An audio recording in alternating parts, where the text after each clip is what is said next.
Welcome to the first Scipia webinar with experts. And today we will be talking to Lucas Non-Macher. Is that the right name, by the way? Yeah, non-maker. Yeah, that's all right. Okay, thank you. So Lucas is an immigration consultant who is authorized by the Canadian government to assist with visa and permanent resident applications. Being an immigrant himself, he understands the importance of thoroughly analyzing the documentation before submission. He's been working with international students for many years, both with the ESL and university college students. Lucas owns Maritime's Immigration Consulting, and he lives in beautiful Halifax, Nova Scotia. Welcome, Lucas, and thanks for being here with me today. Thank you, Ivan. I'm happy to be here, and I'm always happy to talk about immigration and how to help international students to come and study here in Canada, especially in Nova Scotia.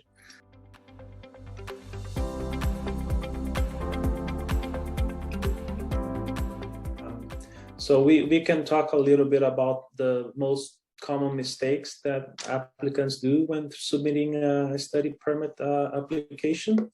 So first of all, if you're coming to Canada, the immigration officer, they will have only 10 minutes to review your file, right? So first thing, you have to put like a complete application, right? You cannot miss any documentation.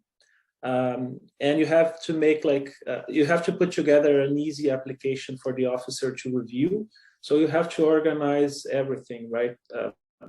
You have to make sure that you have everything they want. And every country, they have a specific country requirements, right? So if you're applying, let's say from Colombia, maybe the documents required from Colombia are a little bit different from the documents required from Brazil or China or France, right? So you have to be careful that you're submitting the documents required by IRCC and also from the visa office in your country, right?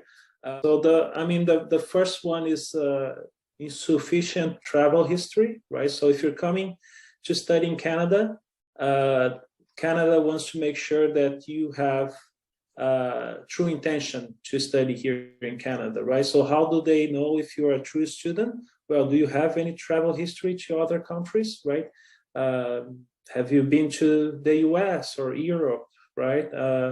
And they just want to make sure that you entered the country and you left the country, right? You didn't overstay. So it's very important to have travel history.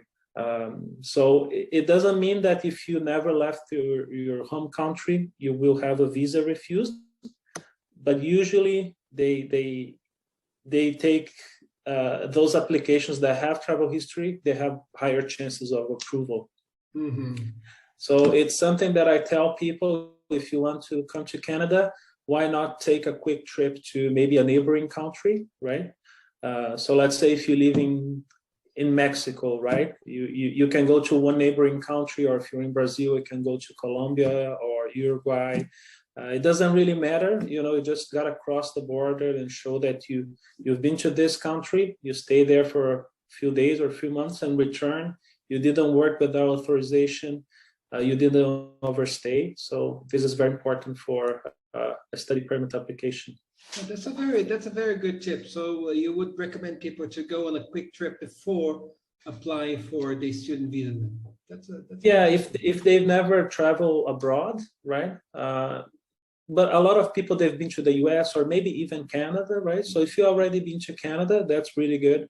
Mm-hmm. You are likely to have. You are more likely to have a study permit approved if you've been to Canada before. Even as a tourist, if you've been to Canada and you didn't overstay, you did everything by the book, you have higher chances of approval in a study permit application. Fantastic. Okay. So this is the first tip, right? The first common mistake. So that's one thing that you have to watch out. If you don't have the travel history, I recommend taking a quick trip or, go on a holiday, have fun. Yeah, have fun, right? You don't have to go and stay 6 months abroad, but just you know, have something, at least one stamp in your passport. Okay. That's good. That's good. Okay. Another thing is proof of funds and source of funds, right? So if you're coming to Canada, you have to show that you have enough money to pay for your program, your living expenses, your air ticket. So you have to show enough funds based on how long you're going to stay here in the country, right? Canada also considers if you're coming here alone, if you're coming here with family, spouse, children, right? So it's very hard to say how much you need. It all depends on what program you're taking, how long you're going to study, how many family members are included in the application. So this is very tricky, and you have to show bank statement, you have to show a history, right, of the money sitting there. So I always recommend sometimes 3 to 4 months, depending on the country. Like I said, every country, they have different requirements. But at least 4 months of bank statements to show that you have, I don't know, $50,000 sitting there in your bank account. Right? And if you have any, you know, large amount of money coming into the account, maybe your father is sponsoring you, right? So get a letter from your father saying, yes, he gave me $25,000. I don't know, this is a gift. And then you explain why there was a jump in your bank account, right? Why there's this large amount in your bank account. So it's a good idea. It's a good idea to explain this sudden difference in amounts. If you have a large amount coming in, you should explain why this money is coming in. Yeah, and depending on the country, for example, Brazil is very popular, right, with people who apply for a study permit and they have a sponsor, right? So sometimes it's the parent or the grandparent. So in Brazil, you need to submit tax return, right? Some other countries, you don't need to submit tax return, but in Brazil is required to submit tax return. So if you have, let's say, I don't know, $50,000, and in your tax return, it shows that you earn $700 a month, that doesn't make sense, right? How do you have $50,000 in your bank account if your tax return is $700, right? You've been working for like how long, 60, 70 years to save this money, right? So no, of course, I have a sponsor, I have my father, I have my mother, I have someone who is giving me money, right? It's a gift. So you have to explain, otherwise your visa will be refused because they don't believe that this money is legit. Right? So yeah, these are things you have to consider when applying for a study permit. Very nice tip. Very nice. Yeah, because I had an application where I didn't submit the application, but I was contacted by someone in Brazil who had about 800,000, close to $1 million in her bank account. Her study permit was refused because she did submit the application with her tax return, and she had a salary of like $500 a month, $400 a month. Doesn't make any sense.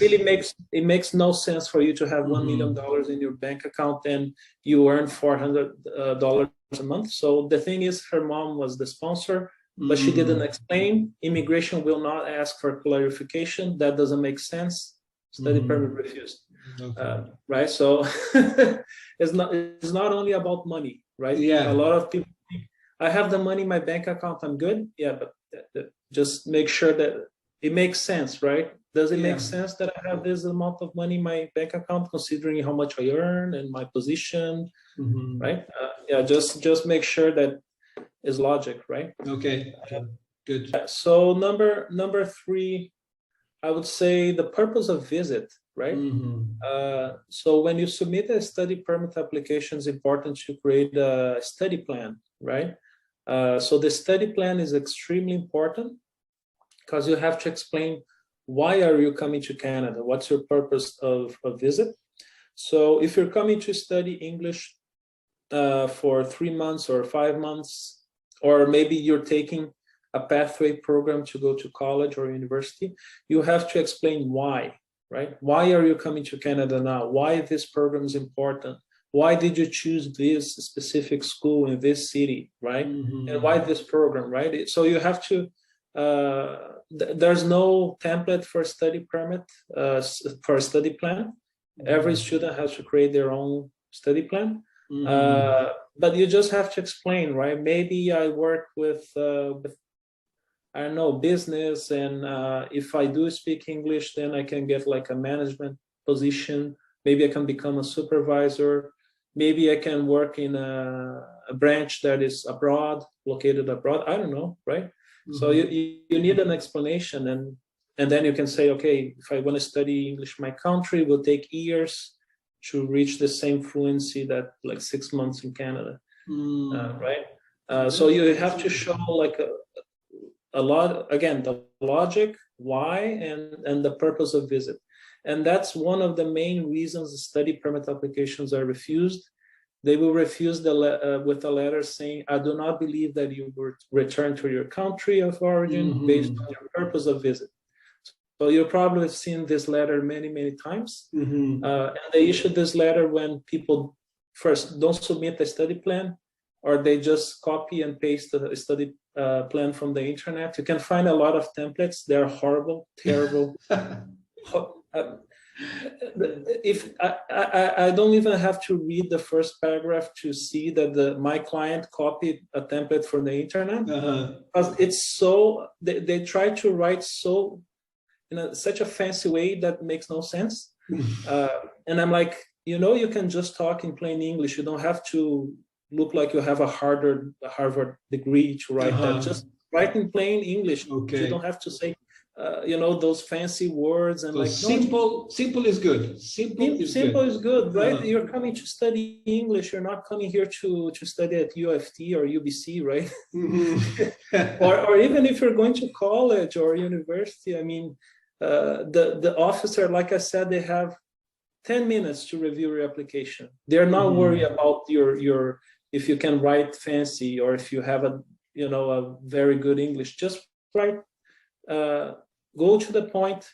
Remember that the office does not have a lot of time, so he doesn't want to read like, oh, my passport number, this is my address, and this is, just go to the point. Why are you coming here, right? That's the goal of the study plan.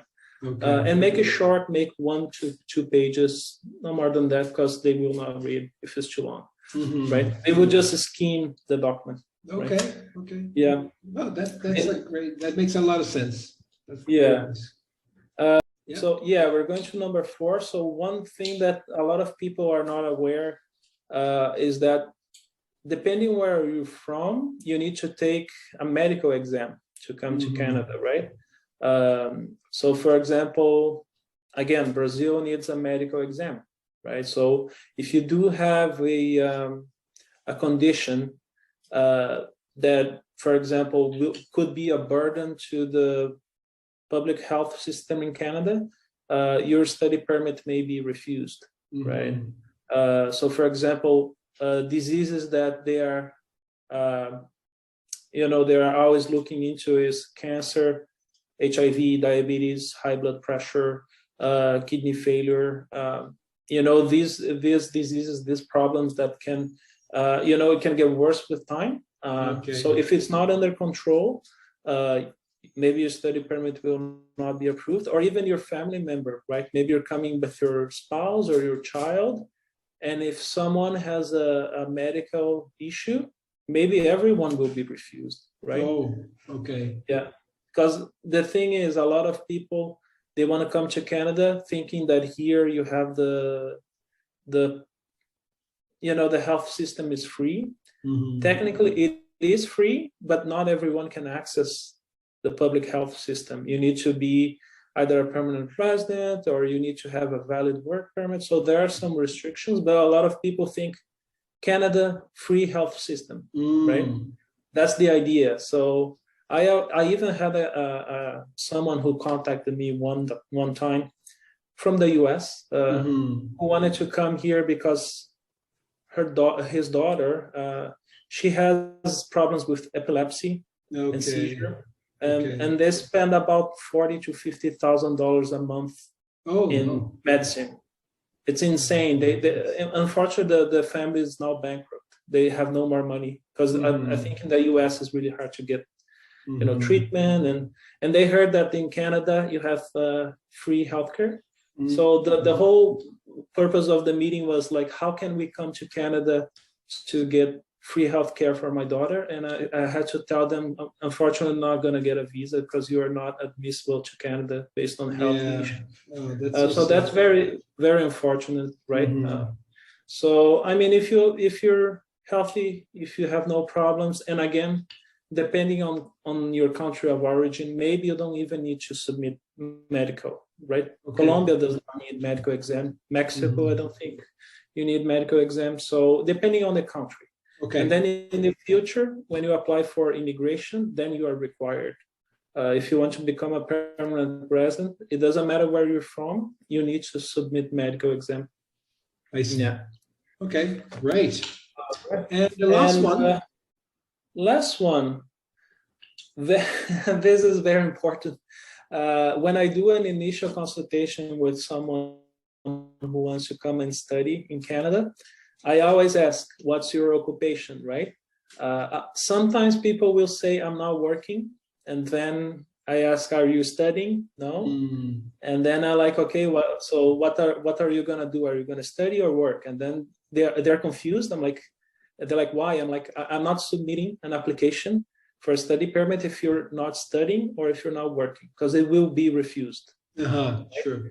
There's no point in me wasting my time, wasting your time, putting together an application if you're not studying and working, or one or the other, right? If you're unemployed, bam, application refused. They will not approve that application, right?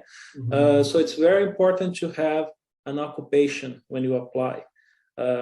So sometimes, I talk to people, they're like, oh, it's really hard to get a job. And, the market here is not good for me right now. So, okay, so why not, start studying English or register for an online course or something? I need something, right?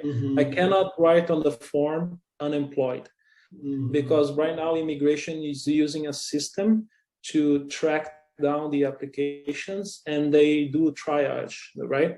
So there are some words that if you put in the application forms, they will automatically flag the application and you will have a higher chance of refusal. And one of the words is unemployed, right? So if you do write unemployed on the form, because the form, it creates like a barcode, you validate the form, and then that barcode, that's where the system gets all the information from, and they already put you in one of the 3 tiers. There are 3 tiers. So the first tier is like high chance of approval. So the system automatically separates you into three tiers. One is 90% chance of approval. Second is like maybe you already had a visa refusal before, right? Maybe you tried to immigrate to another country, didn't work out. The third tier, you're unemployed, you had a visa refusal, you have no travel history, right? So the officer, by the time they get your application and start processing, the system already did all this work.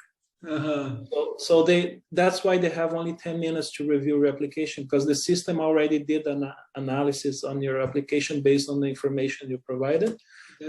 So that's why I tell people, unemployed, don't even apply, do something before you apply. Because otherwise you're just wasting money and time. Yeah, that's right. No, that makes a lot of sense. I mean, of course there are exceptions, right? Maybe you're fresh from high school, right? You're 17, you're 18. I mean, of course you have to make sense, right? Does it make sense like someone who just finished high school and wants to come and study in English in Canada? Okay, yeah, that's fine. They're unemployed, they're 17, 18. But if you're 25, 30, unemployed, 40, unemployed. Yeah, there's a problem there, No. Right, so yeah, those are my 5 top tips if you want to avoid getting a study permit refusal. Well, that's fantastic. Those are all great tips. Some of them we know superficially, but after your explanations, they make much more sense to me now, and of course to everybody who works with the students. So Lucas, thank you so much for your tips. I'm happy to say that we'll be having these conversations more often now, and every month maybe we'll be able to bring new information and new topics to our friends. And if you liked this information, stay tuned for the webinars. Next month we'll have another one. And well, that's it for now. So thank you very much for watching. Thank you, Lucas. See you soon. Thank you, Ivan. See ya. See you. Bye-bye. Bye.